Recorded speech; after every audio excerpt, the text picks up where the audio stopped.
ఐబొమ్మ రవి ఈరోజు తెలుగు ప్రజల గుండెల్లో అతి ముఖ్యంగా తెలుగు యువత గుండెల్లో ఒక హీరో అయిపోయిండు. ఈ రవిని హీరోని చేసింది ఎవరు అంటే తెలంగాణ పోలీసులు. జరిగింది పైరసీ అన్నది ఒక క్రైమ్. అందుకే ఈ విషయం మీద నేను ఎలాంటి వీడియో చేయకూడదు అని చెప్పేసి ముందు నుంచి అనుకున్నా. కాకపోతే ఈరోజు ఈ వీడియో అనేది చేయవలసి వస్తుంది. దీనికి కూడా కారణం ఎవరు అంటే తెలంగాణ పోలీసులే. ఒక పోలీసు అధికారి ప్రజలకి సమాంతర న్యాయాన్ని అందించాలి. అంటే కుల మత లింగ వర్గ భేదాలు లేకుండా సమాంతర న్యాయం అనేది అందరికీ అందించడము పోలీసు అధికారి యొక్క కర్తవ్యం.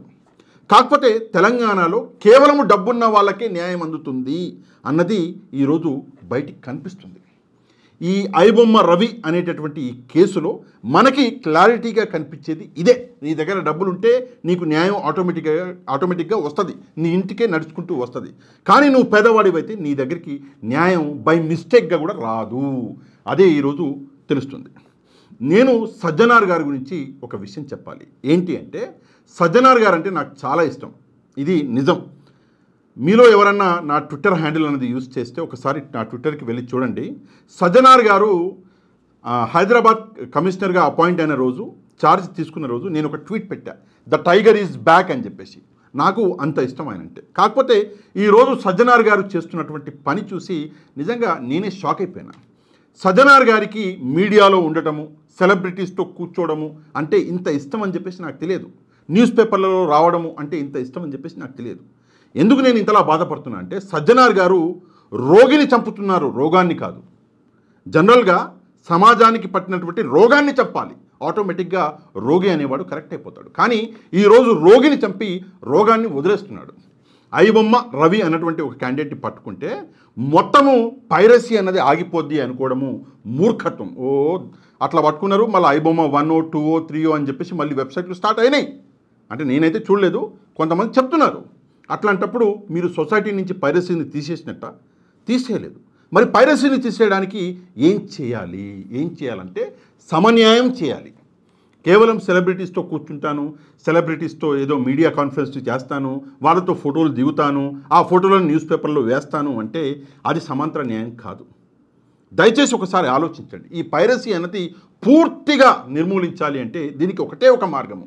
ఈ సినిమా ఇండస్ట్రీ అన్నది ఒకసారి తనని తాను కరెక్ట్ చేసుకోవాలి. ఎంత ఘోరం సార్, ఎంత ఘోరం. 10 రూపాయల పాప్కార్న్, సరే దాన్ని డబ్బాలో పెట్టిస్తే ఓ 50 రూపాయలు అవుతుందేమో. ఆ పాప్కార్ను ఈరోజు 500, 1000 రూపాయల. దీన్ని సమాంతర న్యాయం అంటారా సార్? మీరు ఐబొమ్మ రవిని పట్టుకున్నారు, దాంతోపాటు వెళ్ళి ఈ ఏదైతే ప్రైజ్ లిస్ట్ ఉందో ఒకసారి చూడండి. ఎవరైతే మీ పక్కన ఈరోజు కూర్చొని ఇకలు పక్కపక్కలు చేస్తున్నారో, ఐబొమ్మ రవిని పట్టుకున్నారని చెప్పేసి మిమ్మల్ని పొగుడుతున్నారో, వాళ్ళు ఎవరైతే ఉన్నారో సినిమా ఇండస్ట్రీ వాళ్ళని ఒకసారి అడగండి, ప్రైజ్ లిస్ట్ ఏంటి మీది, ఎందుకు పెట్టారు ఈ ప్రైజు? 10 రూపాయలకు వచ్చే పాప్కార్ను నువ్వు 1000 రూపాయలకి ఎట్లా అమ్ముతున్నావు, 500కి ఎట్లా అమ్ముతున్నావు అని చెప్పేసి మీరు ప్రశ్నిస్తే ఈ పైరసీలు జరగవు. అంటే ప్రజలకి ఒక వస్తువు దాని ఎగ్జాక్ట్ ప్రైజ్కి వాళ్ళ చేతికి వస్తే వాళ్ళు దొంగతనం ఎందుకు చేస్తారు? వాళ్ళు పైరసీకి ఎందుకు పోతారు? సినిమా థియేటర్కి వెళ్ళి చూస్తారు కదా. ఈరోజు వెళ్ళి పాప్కార్న్ కొనాలి అంటే ఇది పడిపోతుంది. ఫ్యామిలీతో వెళ్తే అది పరిస్థితి. ఒక సమోసా, ఒక టీ, ఒక కాఫీ, ఒక వాటర్ బాటిల్, ఇవి కూడా ఈరోజు సినిమా థియేటర్లలో ప్రైజులు ఒకసారి కనుక్కొని దానికి న్యాయం చేయండి. ఆటోమేటిక్గా పైరసీ అనేది ఆగిపోద్ది. ఎవడు మాత్రం పైరసీలు చూస్తాడు సార్? హాయిగా సినిమా థియేటర్కి వెళ్ళి చూస్తారు. ఇది ఒక ఎత్తు. రెండవది టికెట్ ప్రైజింగ్ ఎలా మారిపోయింది అంటే ఎవరికి ఇష్టం వచ్చినట్టు వాడు ప్రభుత్వాలకి రిక్వెస్ట్ పెట్టుకోవడము, టికెట్ హైక్, ప్రైజ్ హైక్. దేనికి హైకు? ఏం చట్టంలో ఉందా? ప్రజల రక్తం పీల్చండి అని టికెట్ హైక్ పేరుతోటి 100 కోట్లు, 1000 కోట్లు, లక్షల కోట్ల రూపాయలు దండుకుంటుంటే సజ్జనార్ గారు ఏం చేయట్లేదు. ఐబొమ్మ రవిని పట్టుకున్నామని చెప్పేసి ఆనందపడుతున్నారు. IBomma Ravi is a small thing sir, small fish. మీరు ఫస్ట్ ఈ కరెక్షన్ చేయండి. టికెట్ రేట్లు పెంచడం ఏంటి? అసలు ఎక్కడన్నా విన్నాము ఇంతకుముందు? ఈరోజు టికెట్ రేట్లు పెంచి లక్షల కోట్లు, అంటే ఒక సినిమా కాదు అన్ని సినిమాలు కలిపి ఈరోజు ప్రజాధనాన్ని దోచుకుంటున్నారు. ఒకసారి ఆ విషయం గురించి మీరు మాట్లాడండి.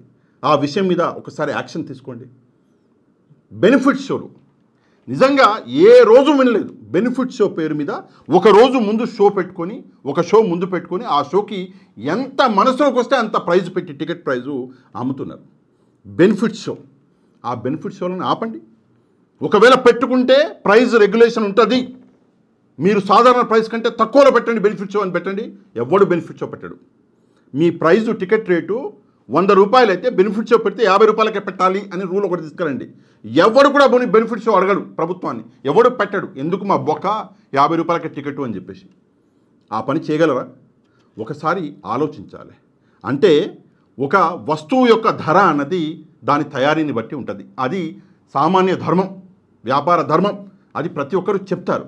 కానీ ఒక వస్తువు 10 రూపాయలు తయారవుతుంటే దాన్ని 1000 రూపాయలకు అమ్ముతుంటే పోలీస్ డిపార్ట్మెంట్ అక్కడ ఎట్లాంటి యాక్షన్ తీసుకోదు, ప్రభుత్వం అక్కడ ఎట్లాంటి యాక్షన్ తీసుకోదు.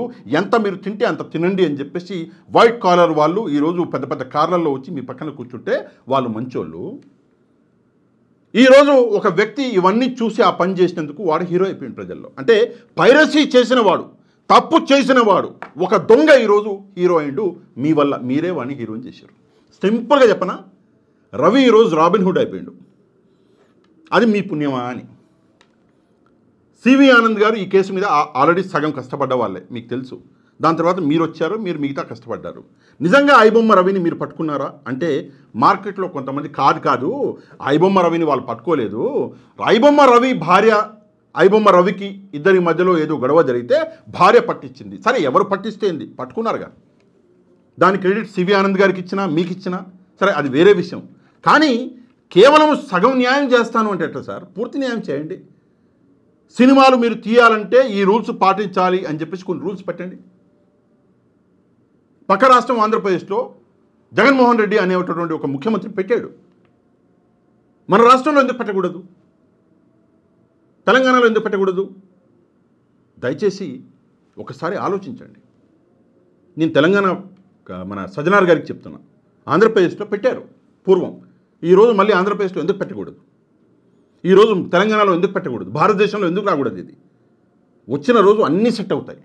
ఆటోమేటిక్గా మీరు ప్రైజ్ రెగ్యులేషన్ అనేది తీసుకొస్తే ఆ ప్రైజ్ రెగ్యులేషన్ జరిగిన మరునాడు ఏమవుతుంది? హీరోలకి ఇంతే ఇవ్వగలము, సారీ, డైరెక్టర్కి ఇంతే ఇవ్వగలము, సారీ అని చెప్పేసి ప్రొడ్యూసర్లు చేతులు ఎత్తేస్తారు. అప్పుడు హీరోలకి కరెక్ట్ డబ్బులు వెళ్తాయి, డైరెక్టర్లకి కరెక్ట్ డబ్బులు వెళ్తాయి, టెక్నీషియన్లకి కరెక్ట్ డబ్బులు వెళ్తాయి, ప్రొడ్యూసర్కి కరెక్ట్గా మిగులుతుంది. అదే ఈరోజు దోచుకుంటున్నారని చెప్పేసి హీరోలు ఎంత పడితే అంత అడుగుతున్నారు, డైరెక్టర్లు ఎంత పడితే అంత అడుగుతున్నారు, అదీ కాకుండా పర్సంటేజ్లు కూడా అడుగుతున్నారు సినిమాలలో. ఇదంతా ఎందుకు జరుగుతుంది? ఎందుకు అంటే కేవలము ఈ దోపిడీ వల్ల. ఈ దోపిడీని అరికట్టండి. దయచేసి సజ్జనార్ గారికి 2 చేతులు జోడించి రిక్వెస్ట్ చేస్తున్నా. సార్, ఒక సెలబ్రిటీతో ఫోటో దిగడంలో తప్పలేదు సార్. ఆ యావ ఉండొచ్చు, మనం ఫోటోలు దిగాలి, న్యూస్లో రావాలి అన్నటువంటి కోరిక ఉండొచ్చు, కొంతమందికి ఉంటుంది, ఆబ్వియస్గా తప్పలేదు. కానీ న్యాయం చేసే యావ కూడా మనకు ఉండాలి, న్యాయం కూడా మనం చేయాలి. అందుకే దయచేసి ఈ విషయం మీద మీరు ఒకసారి ఆలోచించండి. లేకపోతే రవి లాంటి పైరసీ చేసినటువంటి వ్యక్తి రాబిన్ హుడ్ అయిపోతాడు. ప్రజల కోసం కష్టపడేటటువంటి పోలీసులు విలన్లు అయిపోతారు. ఆల్రెడీ ప్రజల మనసుల్లో ఇది ఉంది, ఆల్రెడీ యువత మనసులో ఇది ఉంది. కాబట్టి నేను ఈ విషయాన్ని ఈరోజు మాట్లాడడం జరిగింది. న్యాయం చేయాలి అంటే అందరికీ చేయండి, చేయలేకపోతే ఊరికని కూర్చోండి. అంతేగాని ఈ సగం న్యాయంలు చేసి అంతా అయిపోయింది అని చెప్పేసి బాజా అన్నది, డప్పు అనేది కొట్టుకోవడం అన్నది దయచేసి మానేయాలని చెప్పేసి నేను సగౌరవంగా, రెస్పెక్ట్ఫుల్గా ఈ రిక్వెస్ట్ అనేది చేస్తున్నాను. ఈ విషయం మీద మీరేమనుకుంటున్నారో తప్పకుండా కమెంట్ చేయడం మాత్రమే కాదు, లైక్ చేయండి. లైక్ చేస్తే వీడియో వైరల్ అయ్యే అవకాశం ఉంది. లైక్ చేయండి. ఎవరైతే మన ఛానల్ని సబ్స్క్రైబ్ చేసుకోలేదో ఛానల్ని కూడా సబ్స్క్రైబ్ చేసుకోండి. నెక్స్ట్ వీడియోలో మళ్ళీ కలుద్దాం. అంతవరకు థ్యాంక్ యూ వెరీ మచ్. జై హింద్.